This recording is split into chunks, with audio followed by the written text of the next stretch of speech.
It's time now for weather with Nebraska Extension Ag Climatologist and Market Journal Chief Meteorologist Al Dutcher. And Al, we saw some rain in some spots earlier this week. Conditions have been pretty mild though. How's the week ahead shaping up? Well, Troy, we did have some precip the last week, and we had some nice temperatures also during this past week. The main precipitation events were last Friday through Saturday morning, and most of the area that was impacted was from northwest through southeast Nebraska. Missed a substantial portion of northern half of east central and northeastern Nebraska with the midweek storm that came through.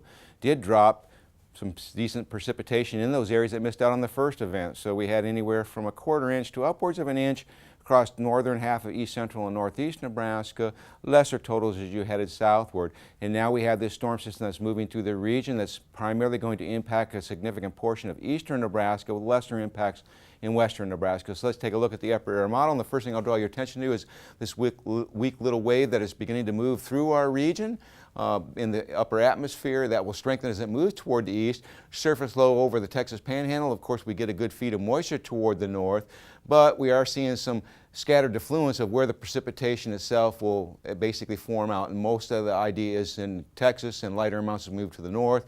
And then as we get further toward the east tomorrow, this system strengthens and we really start to see some surge of moisture up into the central and eastern corn belt with surface low down in Mississippi. That's really going to feed the moisture up. We'll have a scattering across eastern Nebraska, but not a washout.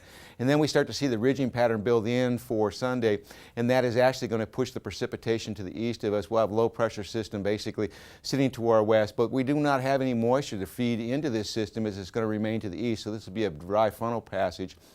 And more importantly, as we get to the early part of the week, we start to see that ridge building in. Trough to the southwest is going to start to push moisture toward our region. The surface low looks like it's going to try to develop in the Texas Panhandle, but it looks like we're going to be fairly dry, at least for the substantial portion of Monday, as the main precipitation bands over the central Rockies. That will start to move out as we get into the day on Tuesday. A very strong storm system looks like it's going to form.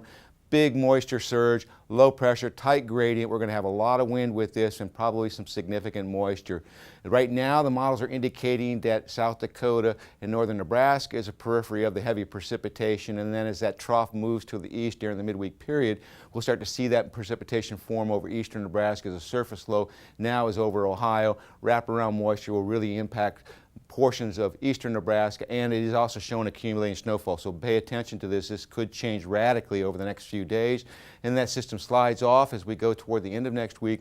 High pressure starts to be firmly in control, so we would expect drier conditions, but overall temperatures should be fairly benign as the main precipitation band moves into the northeastern United States and the eastern Corn Belt.